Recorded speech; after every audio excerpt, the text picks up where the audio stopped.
Good morning, everybody. Thank you very much for coming this morning.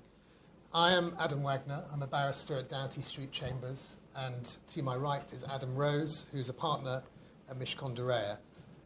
Together with Katie Colton, we've had the privilege of acting for the families of hostages with strong British links. We've been working with them pro bono since shortly after the terrible events of the 7th of October. Today, we've invited you to hear some of the families about their recent high-level delegation to the UK, where they've met a number of officials from the UK and Qatar and continued to press their case for the immediate, safe return of their families. The families who were on the delegation represent 4 hostages, all of whom are either British or have strong British links. Eli Sharabi, Nadav Popplewell, Oded Lifshitz, and a 4th British hostage whose families do not wish to be named, and we ask you to respect their privacy. During the delegation, the families were hosted by the Prime Minister, Rishi Sunak, at 10 Downing Street, along with Lord Ahmad, Minister of State for the Foreign, Commonwealth and Development Office.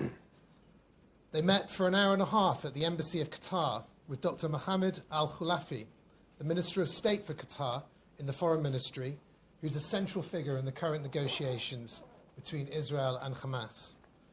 And they also met His Excellency Charles Hay, MVO, Director of Gaza Hostages at the Foreign, Commonwealth and Development Office. You will hear from 4 family members today. Stephen Brisley, and this is going from my left all the way to the far left. Stephen is the brother of Lianne Sharabi, uncle of Noiya and Yahel Sharabi, British citizens who were murdered on the 7th of October. Stephen is also the brother-in-law of Eli Sharabi, who is a hostage. Shiron Lifshitz is a British citizen and daughter of Oded and Yocheved Lifshitz. Yocheved was a hostage who was released by Hamas, and Oded remains a hostage. Shiron Sharabi is the brother of Yossi Sharabi, who was murdered, and Eli Sharabi, who is a hostage. And Raz Matalon, brother-in-law of Lianne Sharabi, uncle of Noiya and Yahel Sharabi, brother-in-law of Eli and Yossi. And just before handing over to the families, a couple of things. There are photographs available from the delegation which can be provided after the event, so just come and ask one of us. And secondly, the families are not here as political analysts, but as grieving and traumatized individuals who are campaigning for their relatives' release. They therefore do not wish to delve into the complex politics of the current situation, and we ask that is respected. So I will now hand over to Stephen Brisley. I think it's probably important just to put a little bit of context into my story, my family's story that's ultimately brought us here today. My big sister Lianne went to Israel in 1995 when she was 20 years old for 3 months. 3 months turned into 6. Then we got the call to say she'd met a man, Eli Sharabi. She made her life on Kibbutz Be'eri for 28 years until the 7th of October last year. On the invasion of Be'eri by Hamas terrorists, Lianne and my 2 beloved nieces, Noiya, who was just turned 16 that week, and Yahel, who had turned 13 that week, were murdered in their home. Originally, we thought that Eli had been murdered with them. The identification of bodies took some time. We had about 10, 12 days between the identification of my sister's body and my niece's 2 bodies. We thought that Eli was one of the many unidentified bodies that had been piled up, having been recovered from the kibbutz.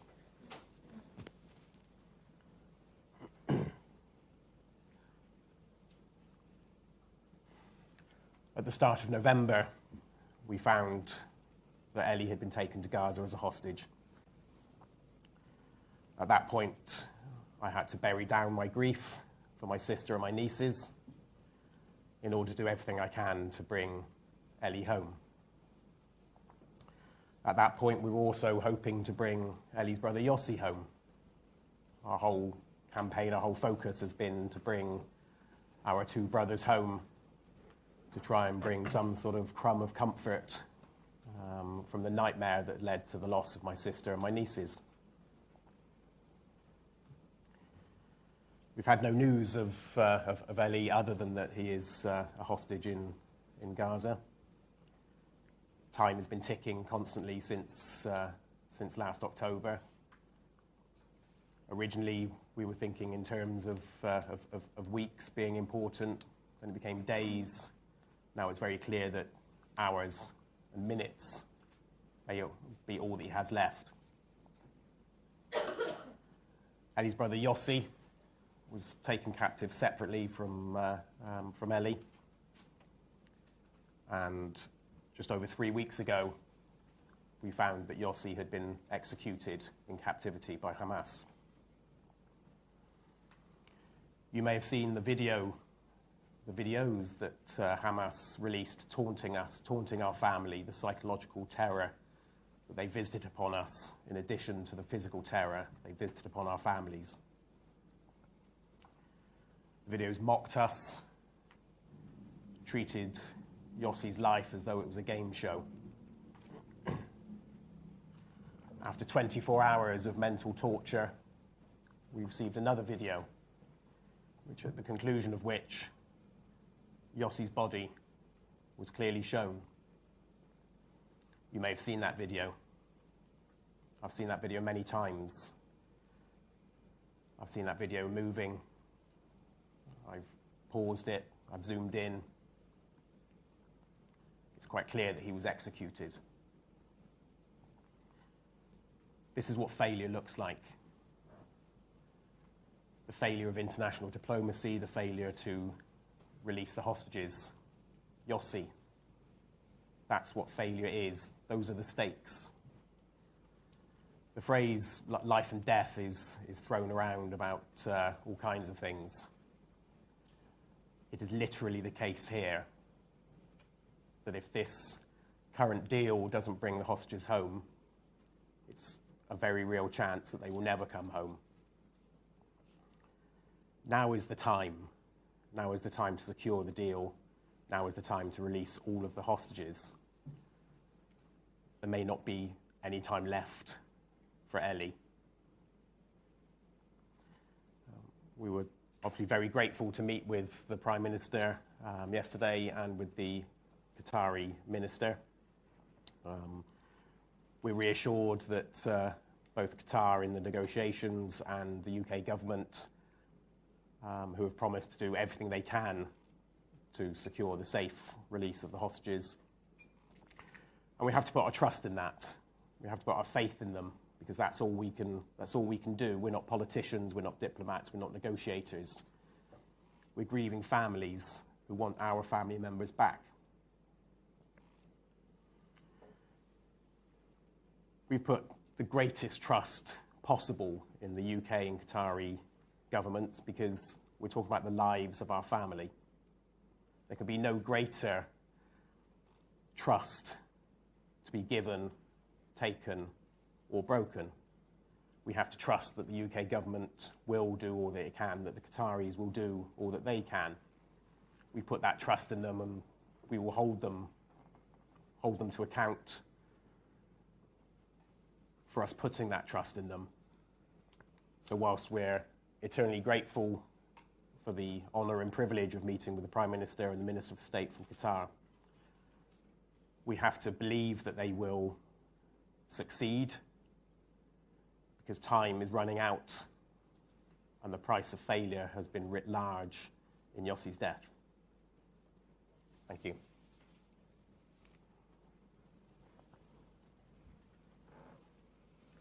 Shiron. Thank you for coming today. My name is Shiron Lifshitz. I am the daughter of Yocheved Lifshitz that was released on the 23rd of October, and of Oded Lifshitz that is still held in captivity 124 days later. My father, Oded, is 83 years old, has complex medical needs, and is really not built for the conditions of being a hostage. I want to remind something that sometimes people forget, and that is that my mom was released without a deal. She was released because of humanitarian reasons.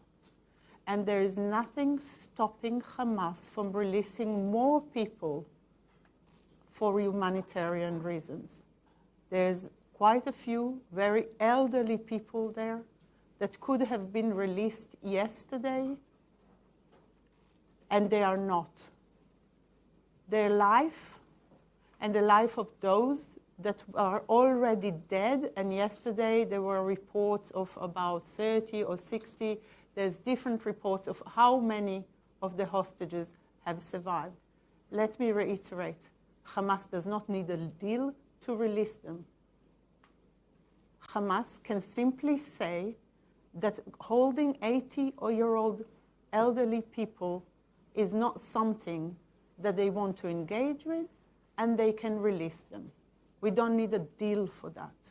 The fact that Hamas chooses to include these clearly civilians in their deal means that they do not take care of them, because they cannot take care of an 83-year-old man that has complex medical needs. They don't need them for the deal. They don't need them for reach an agreement with Israel. They don't need them for the long-term solution. So first of all, let's not include everybody in a deal as if it is a given. On that morning, trained terrorists walked into my parents' home and took them. They knew that they were elderly. They knew that they were frail. They knew all this. My father was injured, and they chose to take them. They can choose to return them. They should have returned them several days later together with my mom. There's no need for a deal for all of that. Yeah? So that's the first thing I want to say about it. I want to say that every night I go to sleep and I think about my father. I think about him the whole day. Every time I put a blanket on my shoulders, I think of his cold shoulders. I hope that his mental well-being is okay. I hope that he has the strength. It's very hard to survive something when you're frail. It's hard to survive it anyway, but when you're frail, it's that much harder. He is not the only one. For my community alone, the Kibbutz Nir Oz, there are still 30 hostages. Yeah? Among them, quite a few elderly men and women. They're not women, they're not the elderly. The younger women, and please remember, they're all my fathers. And they should all come back. They should not be even part of a deal. They should just come back immediately.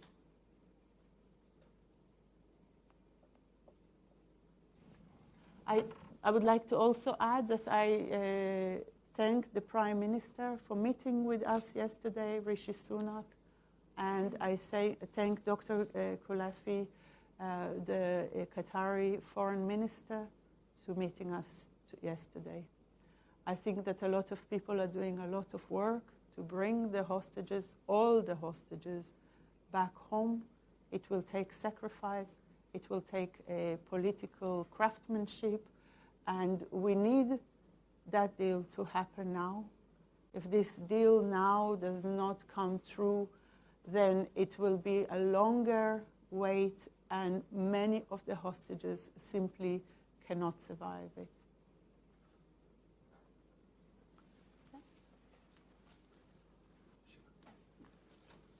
Good morning. My name is Shiron Sharabi. I'm the brother of Eli that held by Hamas in Gaza, in captivity.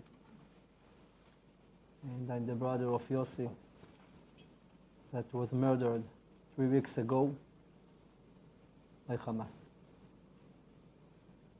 Recently, we saw how important time is for all the hostages.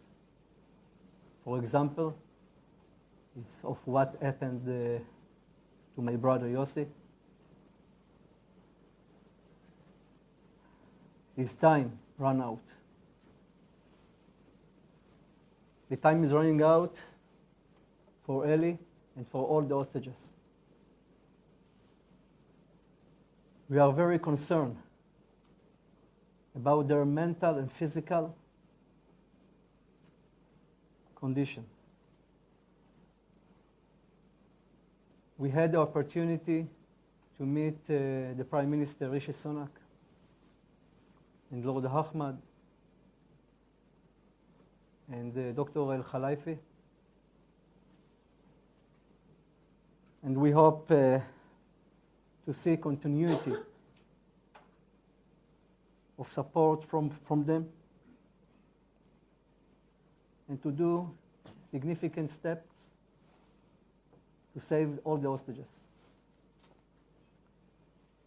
We demand for all the leaders, the world, to increase their involvement and be fully committed to the release of the hostages. It's our mission, it's their mission, and we hope we will see the good end of the story. Thank you.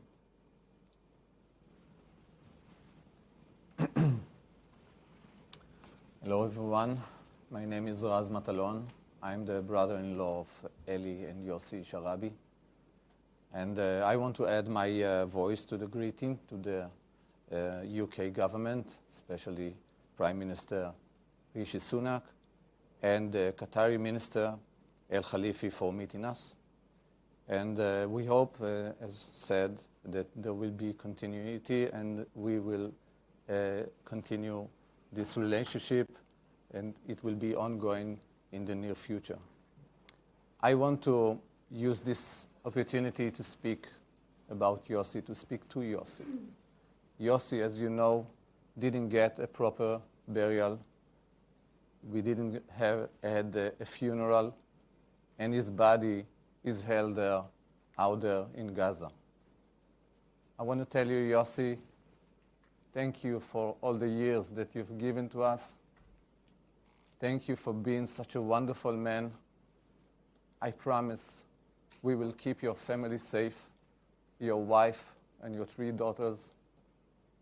You will be always in our heart, and we will cherish every minute that we've been together with you. And I'm very sorry that you are still out there. We will do everything to bring you back home.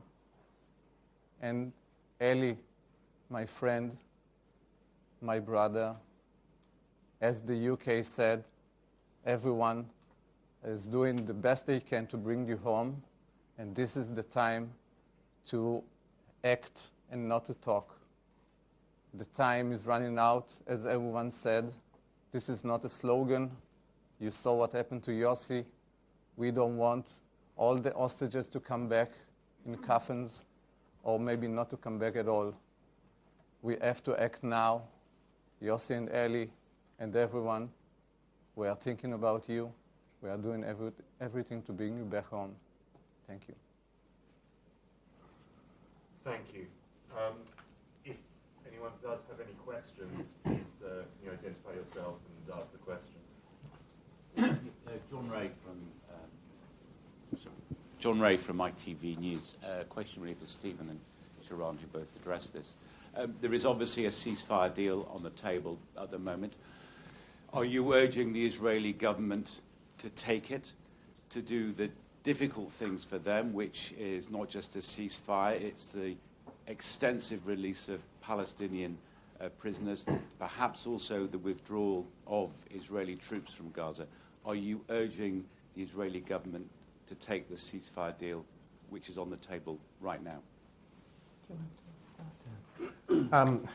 I think I've said before, I'm not a politician, I'm not a diplomat. My story is a family one. It's about people, it's about family, it's not about sort of land and borders and politics.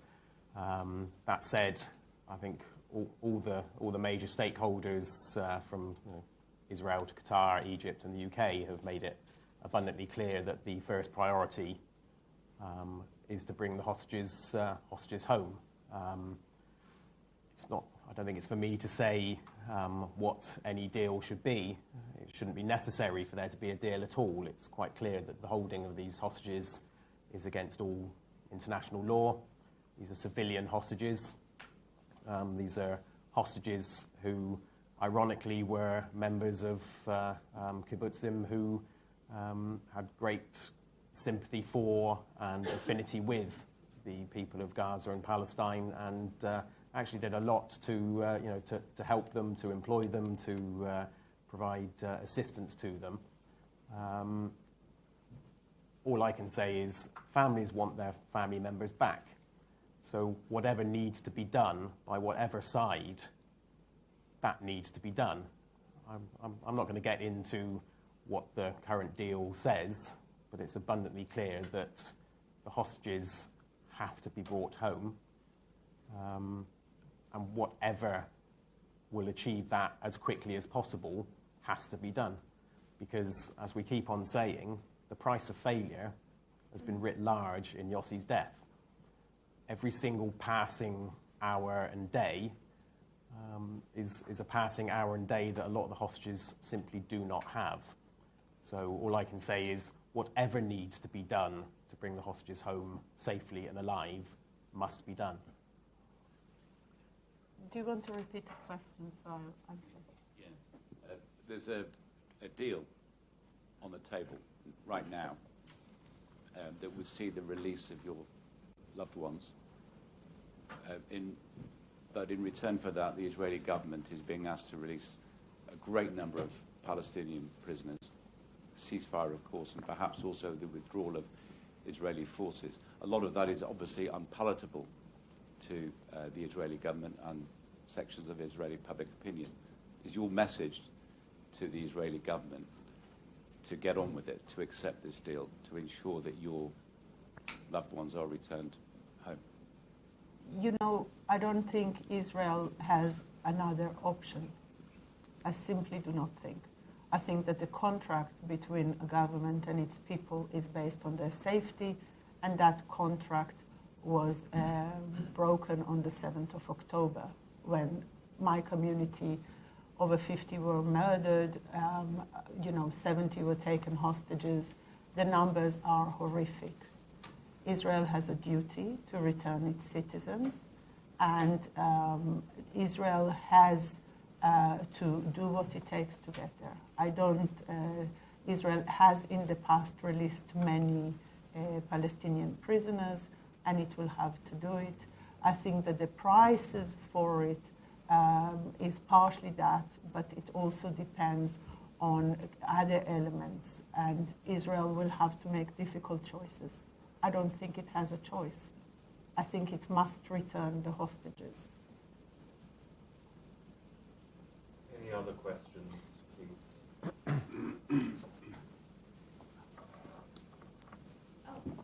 I think there's two questions over there. Yes, we'll do that one first. Hi, Sabrina Miller from the Daily Mail. Thank you firstly so much for speaking with us today. I was wondering if Raz and Shiron could speak a bit more about the Hamas videos that were released. Is that something you're able to talk about, and if you watched them? Yeah, you want? Yeah, at the beginning, it was hard for us to watch. We are speaking a lot with the family and also the kids that are, with the phones, are looking and seeing and getting information that we cannot really monitor. We were speaking a lot about that. I know that Yossi's wife didn't want to see the movie. I saw it eventually, and it left me really devastating. This is Yossi, my friend, my brother, that I love so much, that as I said, we had so many years together. Such a wonderful man that I wish that everyone here could meet, because we've been talking about Eli and Yossi for 4 months. Since the beginning, since we lost Lianne and Noiya and Yahel, Eli and Yossi were always on our minds, and to see the end of it, to see the failure of everyone in these pictures, and the marking that this is really not something that you can think of any person. Think about a person that you like, and to see him just thrown somewhere with his, I don't want to be too picturesque, but this was devastating for all of us, and I hope that no one here will ever have to endure such a devastating experience. I don't want to give a reaction for the movies that published by Hamas, but I want to give a reference for the previous question. The highest price is the life of the hostages. I think the real dangerous of Israel, that the hostages will stay in Gaza in captivity by Hamas. Second by second, they can lose them life.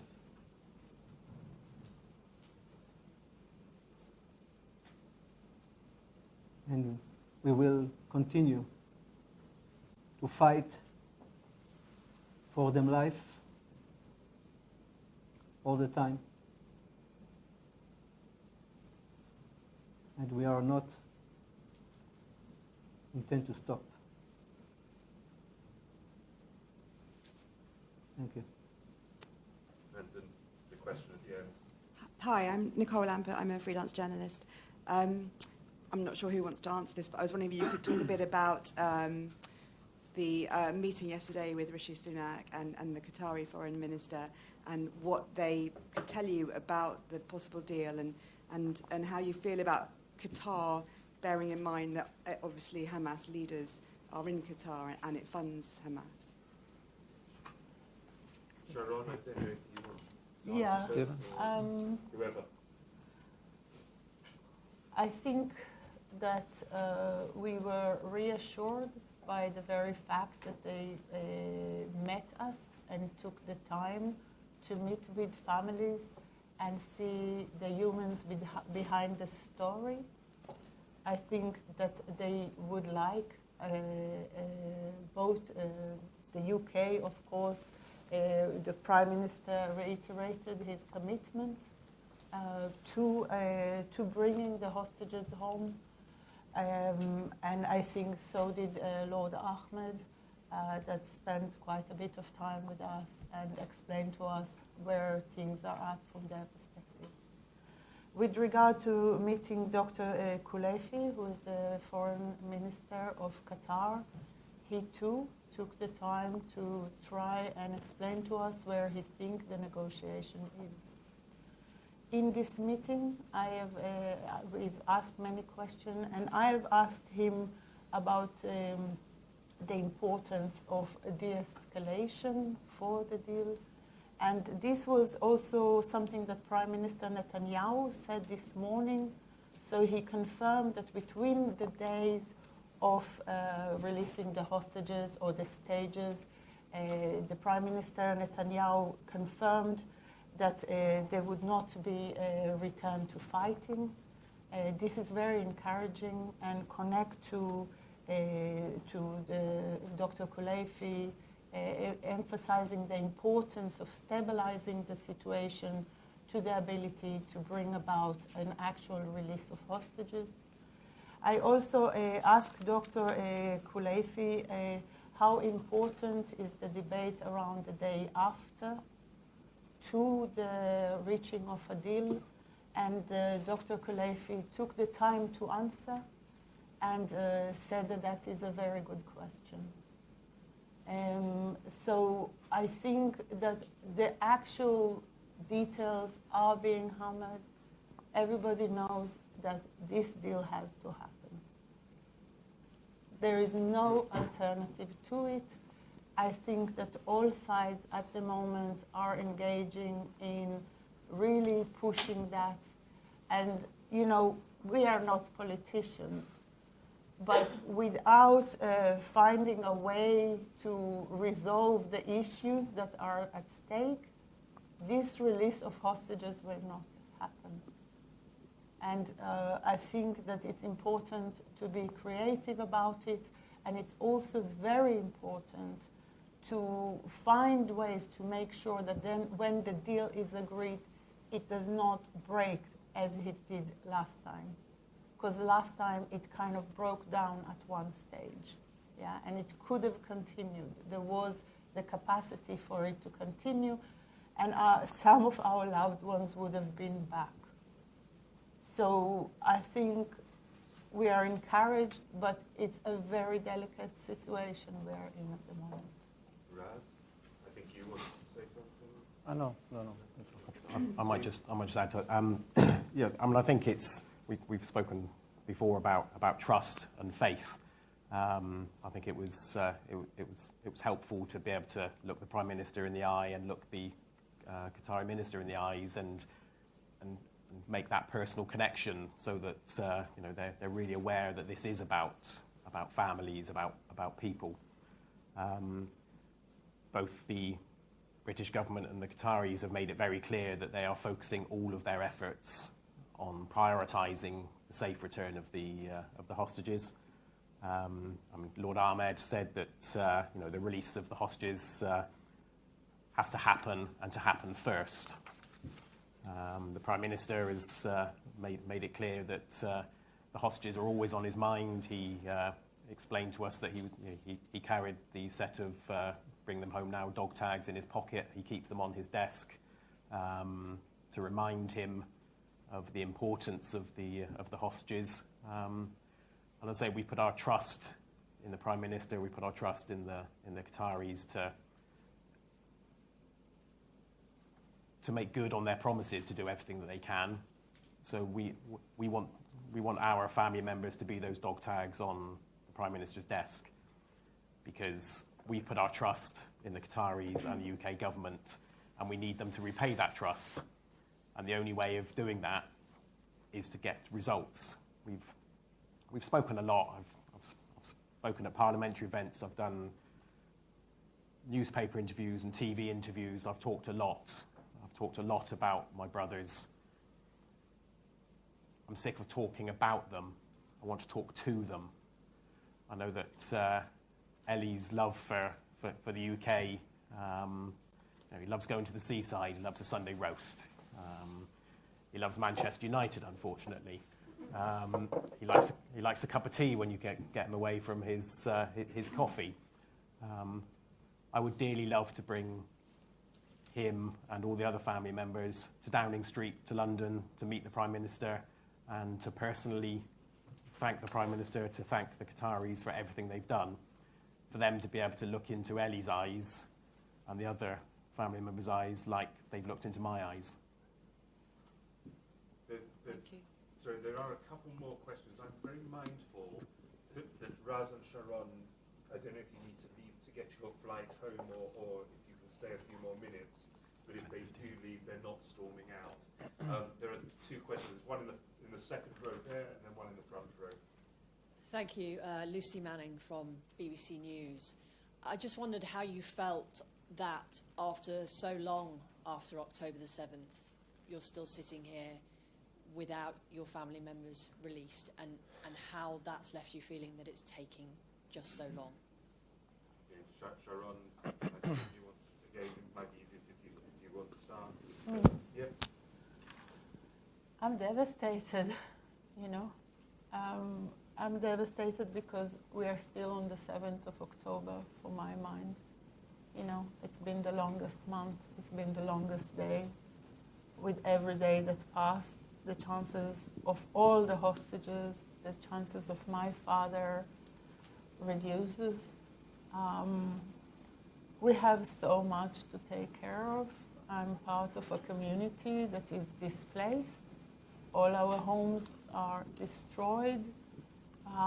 We have been uprooted, unearthed. We have been murdered. We have been slaughtered. We have been burnt alive.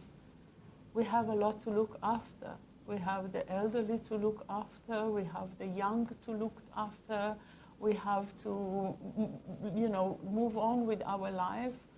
And we can't because we still have all these people there, This week only in my community, 2 members that were not there on the day, two members died. They died of broken heart. The level of our devastation is quite hard to explain. Yeah, we need our people back, so we know the story for this chapter, and that we can start the next chapter. 124 days is just not humane on anybody. I believe personally that what we need now is to reach a diplomatic security. The military security at the moment has shown its limitation. But to get to the next stage, to make everything possible, we need these hostages back. And I want to say again, Hamas does not need a deal to release hostages. Yeah, they should not be part of anything. Sharon, maybe, Yeah. or Raz, if you want to respond. I can respond to this. I remember that at the end of October, Sharon and I were the first time in the UK. It was the first visit, and I remember Sharon looking in my eyes and saying to me, "Listen, in a week, it's over." It was such a statement that I couldn't not believe him. And we've walked this week, and we believe that this is the end of it. And we are still here, 4 months. We couldn't believe that it will be with us so long. But now, after Yossi, everything changed for us. We didn't believe that Yossi will not come back and will not come back alive. This is the breaking point for us. Yossi changed everything, and we lost faith in many things that we used to do and we used to believe in, because now we know that the worst sometime can happen. We really think that things can go good and be better, but not always. For us, 5 people are not with us. We have only 1 left that we can bring back home. And time, we are talking a lot about the time, and we are counting. I refuse to count. I remember that the 100 days came. My wife decided that she doesn't want to wait, and she made an installation in Tel Aviv with thousands of shoes, putting one after another, just to show the hostages the way home. She didn't want to count. But the 100 days came, and then the 120. And we don't want to count anymore. I want to come with Sharon together for the last time, and with Sharon, and my brothers everywhere. And just to say thank you to everyone that helped us to bring Eli and all the others back home. We don't want to count anymore. We want to go back to our lives. I'm a landscape architect. I want to continue doing parks and promenades and cities. I don't want to deal with hostages anymore. There was one final question at the front. Sorry, could I just to respond to Lucy's question as well, just about the the impact on the family here in the UK as well. I mean, I've got teenage daughters myself who miss their cousins. My parents are 79 years old. The one crumb of comfort that they could possibly get from all of this is for Eli to come home. We've lost so much already. Obviously, I'm doing everything I can, campaigning and fighting for Eli. But in terms of the impact on me, I've spoken about this before. When I was a child, I was scared of the dark. I was scared of the monsters in my wardrobe and the monsters under my bed. So I slept with a light on until I was 8 or 9 years old.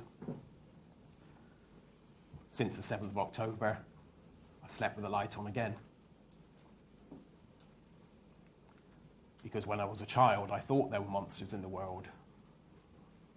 On the 7th of October, I found out there were monsters in the world. I don't know if I'm going to be able to sleep without the light on again until or unless Eli's home. That's the impact on us. Steve, thank you. We take the question in France. Thank you so much for speaking to us today. Jane Princely from the Jewish Chronicle. My question is about the medicine. There was a deal in January, I think, that there was going to be medicines delivered to the hostages. I'd just like to know if you've heard more about that. Has the medicine arrived? Are those discussions still going? And kind of have you heard about the hostages who are still there? There's no confirmation that the medicines have arrived, the long and short of it. I think we have to concentrate on the release. I think the last 124 days confirm that there's no way of mediating the situation while they're there. And I think it's important to remember that there's many stories. It's important to remember that some were treated better, but some are treated so badly. We don't know the whole story. We would not know the whole story until the hostages are back. It must not be implicated that if one hostage came back and said that someone was kind to them, it means that overall the situation is in any way approaching acceptable. The situation we know for sure, and believe me, I personally have talked to dozens of returned hostages. I've got maps in my head of where each one stayed, where he moved from, where he moved to, what was said to them, who they were with, you know. These are people that I know. They're from my kibbutz, they're from the neighboring kibbutz. They're people that I met. I did not know this amazing Sharabi family 124 days ago. They're also my family now. You know, we fight for our loved ones. We fight for something approaching humanity. You know, because what happened, what the situation is now, is impossible. And so I think the medicines are not something, personally, I think we should spend too much energy on. We should get the deal. And I hope that the deal will also imply that those that are waiting for the second and third stages of a deal are then, we have some verification of their condition and that they are being treated for the necessary medical condition. Any final comments from anyone else on the platform, and then we'll call this to an end. No? Look, thank you everyone for coming. I'm very mindful that today is the 7th of February, which is exactly 4 months from the 7th of October. I'd just like to thank everyone for coming today. Thank you.